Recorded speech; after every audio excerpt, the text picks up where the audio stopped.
Ladies and gentlemen, boys and girls, welcome back at Your Gaming and welcome at another episode of Talking and Driving. I'm a day late, my apologies. I went out for dinner with my parents yesterday and after work and everything, I just didn't have any time. My apologies, but hey, here we are, so let's get over with it. This week has been an interesting one. As you know, this is the truck I'm driving. As you know, No Man's Sky was released, and boy did it bring some controversy with it. Now the game was released and to many people it did not live up to the hype. For some it did, but for a lot it didn't, and the reviews weren't too positive either. Some people say that the game is missing a lot of the promised features. Others say it's just boring, you grind your way through it, doing the same thing over and over, that it's nothing but another survival and scavenge game. There are all kinds of reasons why people are disappointed. Now I have to admit, I've not played the game, so I can't say if it's true or not.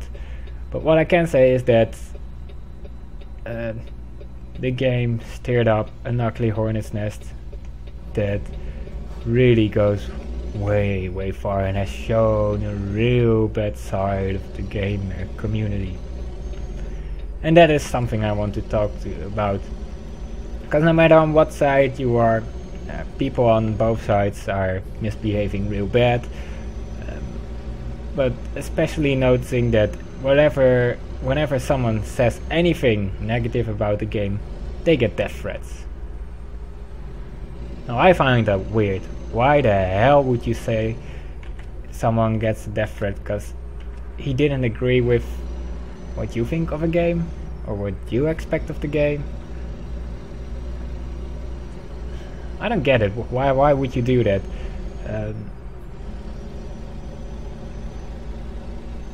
Now it's not just against people who say anything negative. If you followed No Man's Sky news a little bit, and it's hard not to follow it because it was everywhere. I saw it on just normal Dutch news sites that show normal news. Even they covered a lot of it, a lot of articles, so you stayed up to date whether you wanted it or not, or at least I did. But yeah, when the game got delayed for the second time, even the developers were getting death threats from so-called fans. I don't know who these people are, but really, if you're gonna tell someone you're gonna kill him, then you need help. You need professional help, because you're not right in your head.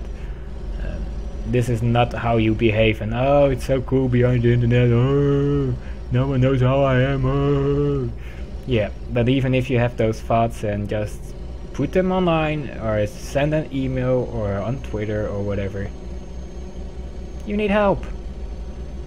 And this is not me being mean, but I really think you should have yourself checked out, because this is not how you behave.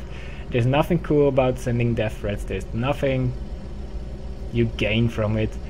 And the weird thing is you threaten them with the death because they delay the game. Well, if you're gonna kill them, the game will get even released much later, so there's not even any logical sense in it, the slightest. It's just But the same was done to game journalists and websites that put on their website just covering the news, and even they received death threats because they dared to say the game was getting delayed. Now I don't know what's going on. I've noticed that it's something of the last few years that people really do such things, and then I'm talking about the last 5 or so years. The developers of Call of Duty, I believe it was Modern Warfare 3, but I'm not entirely sure which version it was again. They got death threats because they were making a weapon less powerful because it was a bit overpowered. So they balanced the game. And then people sent death threats. How dare they touch those weapons? Who are these people that do that? And with No Man's Sky, it really showed how many people are this... I don't have any words for it. I don't know what to think of it. I think it's scary that so many people will have these ideas, and it only has to be one lunatic that really goes and do it. 'Cause every time when these people do this, we as gamers get looked at it and we are told that we are aggressive, that we are violent, that we are murderers and stuff like that. And every time I have to defend myself as a gamer, that I'm nothing like that. Yet every damn time when a game gets hyped or whatever, you have these, how do you call them, psychopaths that go and send death threats. And it's not even funny, it's no joke, okay? And with No Man's Sky, if people disagree with the game, well, fine, have them disagree. If you enjoy the game, then who gives a damn? I love the Dynasty Warrior games. I love them a lot. Yet many people, including many websites, game reviews, keep saying they suck. Or suck, they give it a 5. Yeah, that's fine, that's their opinion. I have mine. I enjoy the game. It's my money. If I enjoy it with my money, then I don't give a damn what others think of it. Let them. I have fun. As long as I have my fun, why would you care? But apparently some people are not capable of doing that and giving us as gamers a really bad name. I haven't played No Man's Sky, so as I said before, so I have really no idea if it's good or bad. Maybe I would enjoy it, maybe not, but the sole reason for me not to buy it is because it was so expensive. And I have no idea if it was gonna be good or not, so that's why I withhold it. Withhold from buying it. I will wait till it's cheaper, but what I see so far, it's not really what I'm looking for in a game. Not what I thought it was gonna be, and that's the problem with an hype. You hear a lot of stuff, and there are these websites that say, well, imagine if you can do this and blah blah blah. And before you know it, it becomes the truth, and it doesn't help if the developers apparently also said things that didn't make it into the game. And things always get scrapped from a game, but the point with No Man's Sky is that they charge 60 euros and the game got released in a rather poor state. For a lot of PCs it didn't work properly, no matter if you had a powerhouse or not. For others it works just fine, and that's great, but PCs are not a standard thing, it's not a console, it's not the same hardware with the same configuration, so who knows why, but if the majority suffers from it, then there clearly is something wrong, and that should be able to be addressed. The game should be made better, and that's another thing I want to talk about, is the state of the game industry, where they release full price AAA games and you need a day one patch of a few gigs, or a lot of stuff is still broken that shouldn't be broken, and then people always say, oh, just wait for an update. No! I paid 60 euros for a game and I expect it to be working properly. If there are bugs, fine. A few bugs here and there, fine. Sometimes you don't know when they appear. With MMORPGs, I accept that they have a lot of launch problems, because suddenly a whole bunch of people try to get in. That causes problems that they couldn't test before with that amount of people. But with other games, it's 60 euros. And with a lot of publishers, I'm not sure if they're gonna patch it or not. I bought Stormrise for the PC. Sorry, for the Xbox. And it would get a patch. And then Sega decided not to patch it. They were busy with the second patch. They released a hotfix, and that was about the only patch it ever got. Because Sega said, well, it's costing us too much money, we're not gonna patch it. So the game became, or was released in a broken state, and this was done by Creative Assembly, the guys from Total War. So I put money in it because they were a trustworthy developer to me, and then suddenly the second patch gets cancelled that was gonna address a lot of the major bugs. Or with SimCity 2013, same story. A lot of stuff didn't get fixed in the first few months because they were too busy pumping out one DLC after another. And people say, yeah, but that was free DLC. No, it wasn't free DLC. It was sponsored DLC. You got Nissan and other branches that bought their way into the game, so EA got a lot of money from those deals. And they gave it for free to you, but because they already got paid a lot of money. So it wasn't to please you. It was to please their own bank account, and then a lot of stuff didn't get fixed. Like the traffic jam bug that was just breaking your game. Your city was... You couldn't do shit in your city because it was always stuck in traffic, and then they did a fix, and that fix only worked if you bought the DLC, so... I grew cautious of it, and that's why I don't think it's a valid reason to say, oh, but it gets patched. Just wait a little while. No! How long should I wait? Should I wait a few days, a few weeks, a few months? I buy now for 60. If I have to wait a few months, in many cases the price already dropped, so... Why would I buy it from the start if I can get it patched up and cheaper in a half year or a year later? It's to support the developers. Well, sorry. No. I'm all for supporting developers, but they and the publishers are responsible for the product.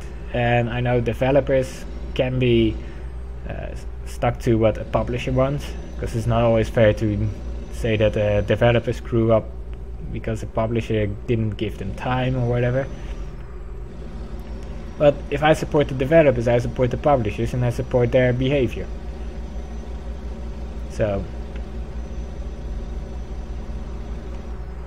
there is that. But a lot of people seem to forgive it. Same with No Man's Sky. The defenders say, oh, you have to wait till there is an update and blah blah blah. Well, I don't know if there's gonna be an update. The studio itself is a small studio. Sega offered to publish it, but Sony I mean. But I'm not sure if they're gonna give a lot of money for patches. And if everything that is not working for that game is gonna be patched, because maybe it was a design choice. So I'm just gonna wait and see how it develops. And I think people really need to stop defending such things, because it's a full price game. People may expect a certain quality, and if that quality is not met, then the game was not worth that price. And it might be worth it to you.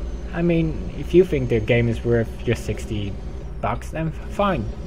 I'm not saying you shouldn't, or that you're crazy or whatever. Like I said, I bought games for the full price that I enjoy, that other people hate. So, I mean, I bought Bus Simulator 2016, and I enjoyed that game. So, but I'm not gonna tell people to die or whatever because they have a different opinion. And I can also see why people don't want to pay the full price for it, because it's not that great, to be honest. I enjoy it, but that's just me. Anyway, we are entering the end of my my route, so we're gonna finish this up. So what do you all think about No Man's Sky? Did you buy it? If you have bought it, please let me know what you think of it, if you agree or disagree with the reviews, and why. Please keep it civil, but I'm really curious to hear if you have it and you think the game wasn't that great, then why wasn't it great? Or if you bought it and you think it's great, then please let me know why you think it is great, because maybe there are some valid points why it is a great game. Oh, it's over there? Okay. I can do this.